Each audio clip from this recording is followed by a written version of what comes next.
जय श्री गणेश जी, हर हर महादेव। मैं हूँ आचार्य संध्या सक्सेना, माँ लक्ष्मी ज्योतिष आध्यात्मिक संस्थान से आप सभी का हार्दिक स्वागत करती हूँ। अब आप मुझे एप्लीकेशन पे भी ढूंढ सकते हैं। आपको सिर्फ जाना है गूगल प्ले स्टोर पे या एप्पल प्ले स्टोर पे। वहाँ पे आपको एस्ट्रो संध्या सक्सेना एक एप्लीकेशन मिलेगी जो मुझे गिफ्ट की है मेरे एक जो है फॉलोवर ने, जो मुझे मानता है, जिसका कुछ काम बना। और वहाँ पे आपको सिर्फ मेरी एप्लीकेशन को डाउनलोड करना है। उस डाउनलोड करने के बाद आपको उसी मेरी एप्लीकेशन में एस्ट्रो संध्या सक्सेना पे आपको मेरा चैनल मिल जाएंगे यूट्यूब के, माँ लक्ष्मी ज्योतिष आध्यात्मिक संस्थान, लव सोल्यूशन बाय संध्या सक्सेना एस्ट्रो। साथ में आपको वहीं पे मेरा फेसबुक और इंस्टाग्राम भी मिलेगा। तो अब आपको मुझे जगह जगह ढूंढने की ज़रूरत नहीं है, बस आपको मेरी प्ले स्टोर पर जाकर आपको एक मेरी एप्लीकेशन डाउनलोड कर लीजिए एस्ट्रो संध्या सक्सेना, और उसी में आपको सारे उपाय, पूजा पाठ, अनुष्ठान, यूट्यूब के मेरे सारे चैनल, इंस्टाग्राम के चैनल और फेसबुक भी मेरा वहीं पे आपको मिलेगा, और एक ही जगह मैं आपको मिल जाऊंगी। तो आप सभी का बहुत बहुत धन्यवाद, और यूनिवर्स का धन्यवाद, महादेव को बहुत बहुत बधाई कि उसकी वजह से मैं यहाँ तक पहुँची हूँ। बड़े बड़े सेलिब्रिटी, फिल्म स्टार और बहुत सारे टीवी सीरियल्स के हीरो हीरोइन, बहुत सारे नेता राजनेता जो मुझसे जुड़े हुए हैं, और उन सब की वजह से, और आप सब जो मुझसे जुड़े हुए हैं, आप सबका बहुत बहुत धन्यवाद, मैं यहाँ तक पहुँच सकी। मैं हूँ आचार्य संध्या सक्सेना। मैं एक साइकिक रीडर हूँ, क्लिनिकल हिप्नोथेरेपिस्ट हूँ, कुंडली रीडिंग करती हूँ, फेस रीडिंग करती हूँ, ऑरा रीडिंग करती हूँ, और आप सभी के लिए तत्पर हूँ हमेशा से। जब भी आप मुझसे मदद मांगते हैं तो मैं कोशिश करती हूँ कि जल्द से जल्द आपके पास मदद भेजी जाए। आज मैं आपको पान के कुछ उपाय बताने आई हूँ। भारतीय संस्कृति में पान का विशेष महत्व रहा है। मुझे बहुत अच्छी तरह याद है कि जब मैं बहुत छोटी थी तो हम अपनी नानी के घर में जाते थे, तो हमारी नानी के घर में एक पानदान रखा होता था, और जब भी कोई घर में मेहमान आता था तो नानी जो है उसमें से पान खिला देती थी। मतलब जब कोई घर में गेस्ट आता था नानी के घर में, तो खाना खाने के बाद उसको पान दिया जाता था। इसको एक रईसों का शौक भी माना जाता था पहले, और एक इसको हमारे भारतीय समाज में पान खिलाना, पान देना, इसको बहुत रईसी कल्चर माना जाता था। और अभी भी आपने देखा होगा कि कुछ बड़ी बड़ी शादियों में पान जो है रखा जाता है और लोगों को पानी दिया जाता है। तो पान का कुछ उपाय बताने जा रही हूँ आप लोगों को, लेकिन उससे पहले आप सभी को, बड़ों को प्रणाम, छोटों को प्यार, और जो मेरे हम उम्र है उनको प्यार और आशीर्वाद मिलता रहे महादेव का, गणेश जी का, शिव जी का, ऐसी मैं कामना करती हूँ। आजकल नवरात्र चल रहे हैं। नवरात्र में आप बहुत सारे प्रयोग कर सकते हैं और कर भी रहे होंगे। आप स्क्रीन पे लोग जो अब फोटो देखेंगे, ये सब वो लोग हैं जिनके काम हुए हैं। बहुत से लोगों ने वीडियो भेजते हैं, कुछ नहीं भी भेजते। तो आप सबसे प्रॉपर रिक्वेस्ट है कि आप अपनी अपनी वीडियो भेजिए जिसको मैं यहाँ पे डाल सकूँ। और मुझे इससे कोई फ़र्क नहीं पड़ता अगर आप फेस को दिखा के बताओ, छुपा के बताओ, मुझे इससे फ़र्क नहीं पड़ता है। अगर आप अपना फेस दिखाना चाहते हैं दिखाइए, नहीं दिखाना चाहते हैं मत दिखाइए। तो आज जो मैं आपको बता रही हूँ वो पान का उपाय बताऊँगी। और उससे पहले मैं आपको कह रही थी, ये नवरात्र चल रहे हैं। आज नवरात्र में लोग अलग अलग तरीके से देवी देवता को मनाते हैं, और हमारे हिंदू कल्चर में हमेशा कुछ ना कुछ चलता रहता है। मैंने कल आपको गणेश चतुर्थी का व्रत कैसे रखते हैं, कैसे नियम रखते हैं, उसके बारे में बताया था।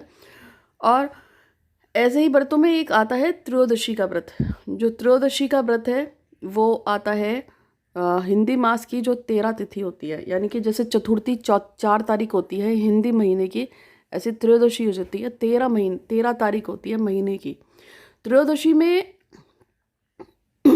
भगवान शिव की पूजा होती है, और वो लोग जो भगवान शिव को मानते हैं, उनके अनुयायी हैं, सिर्फ वही पूजा करते हैं।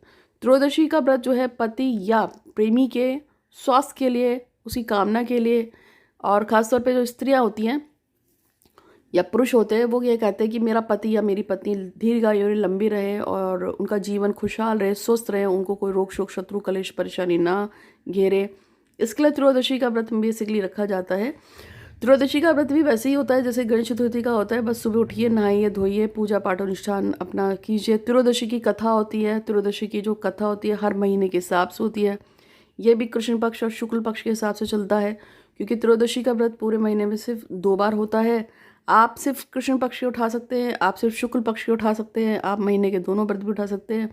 इस तरह से एक साल में आप मान के चलिए कि 24 व्रत होते हैं। एक साल में ये 24 व्रत होते हैं। अगर आपको त्रयोदशी के 24 व्रत नहीं करने हैं तो आप सिर्फ कृष्ण पक्ष के रखते हो तो 12 रखोगे।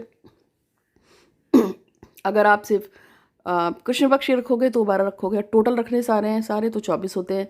ये आपके पति के साथ आपके सुख को बढ़ाता है, आपके प्यार को बढ़ाता है। अगर पति के साथ तलाक की भावना आ गई है, तलाक होने जा रहा है, तो उसको रोक देता है। पति का सच्चा प्यार देता है, पति को स्वस्थ रखता है, खुशहाल रखता है, दीर्घायु रखता है। पति के मन में अपनी पत्नी के लिए बहुत ज़्यादा प्यार रहता है, वो अपनी पत्नी को धोखा नहीं देता है, उसके साथ प्यार से रहता है, उसको इज्जत सम्मान देता है।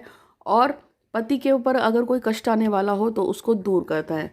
कुछ लड़कियां ऐसे पति के लिए तो कुछ इसको प्रेमी के लिए भी रखती है। अब ये आपकी श्रद्धा है, आप इसे कैसे रखना चाहते हैं। मैंने देखा है जो लड़कियां तिरोदशी का व्रत रखती हैं, जो औरतें तिरोदशी का व्रत रखती हैं, उनके पति दीर्घायु रहते हैं। आप भी अगर ये रखना चाहते हैं या आपने किसी को बहुत प्यार करते हैं और आप चाहते हैं वो ही आपका पति बने, तो आप त्रयोदशी का व्रत रख सकते हैं। त्रयोदशी के व्रत में आपको महादेव से यही कहना है कि जिस तरह से भगवान शंकर और माता पार्वती का रिश्ता बना हुआ है, उसी तरह से मेरा अमुक व्यक्ति के साथ रिश्ता हो। और एक बात याद रखना कि सोमवार जाके अगर गठबंधन कर देते हैं शिव और पार्वती का, जो एक सूत का धागा लो और उस धागे को भगवान शिव और पार्वती के चारों तरफ लपेट दी जाए 7 बार, या त्रयोदशी के व्रत में आप खासतौर पे लपेट दिया करो और बोला करो कि जिस तरह से आपका गठबंधन है, मेरा गठबंधन मेरे पति के साथ बना रहे हमेशा, मेरा पति सुखी रहे, दीर्घायु रहे, चिरंजीवी रहे और हमेशा खुशहाल रहे, स्वस्थ रहे और उसका हमेशा सौभाग्य बना रहे, ऐसी मैं कामना करती हूँ। ऐसा कह के आप गठबंधन बांध दीजिए। या मैं इस लड़के से शादी करना चाहती हूँ, मेरी इसी से शादी हो, मैं इससे बहुत प्यार करती हूँ, ऐसा आप गठबंधन कर दीजिए। अगर आप लड़के हैं तो आप भी ये कर सकते हैं। त्रयोदशी का व्रत रखिए और भगवान शिव से कहिए कि मैं इस लड़की को बहुत प्यार करता हूँ और मेरा इससे मैं गठबंधन कर रहा हूँ। ऐसा करके आप त्रयोदशी का व्रत रख सकते हैं। अगर आपको किसी ने बताया पति के पर 7.5 है, कष्टकारी है, बॉयफ्रेंड गर्लफ्रेंड पे प्रॉब्लम है, तो आप उसके नाम से त्रयोदशी का व्रत रख सकते हैं। इससे आपको निश्चित रूप से लाभ होगा। मैं आज आपको बता रही थी। और हाँ, त्रयोदशी का व्रत आएगा, अब आने वाला होगा, शायद ये पड़ेगा आपका, मेरे हिसाब से 12 या 13 तारीख को पड़ना चाहिए। आप इसको चेक कर लीजिए, क्योंकि 10 तारीख को नवमी है और 11 तारीख को जो है 10वीं तारीख पड़ेगी हिंदी की, और फिर 12 और 13, तो मुझे लगता है 13 तारीख को पढ़ना चाहिए, 14 को। आप एक बार कैलेंडर में चेक कीजिएगा।